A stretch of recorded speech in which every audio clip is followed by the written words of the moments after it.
এক সময় চীন ছিল পাহাড়ে ঘেরা দূরত্বে ভরা এক বিস্তৃত ভূখণ্ড। আজ সে দেশই গড়ে তুলেছে পৃথিবীর সবচেয়ে দ্রুততম এবং সবচেয়ে বিস্তৃত রেল নেটওয়ার্ক।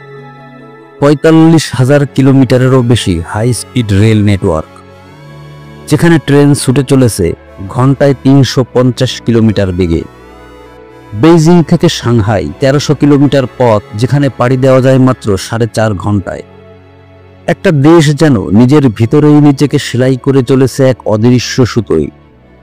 এ শুধু রেলপথ নয়, এক বৈপ্লবিক দৃষ্টিভঙ্গি, যেখানে প্রযুক্তি, পরিকল্পনা আর সময় প্রতিযোগিতা করছে একে অপরের সাথে।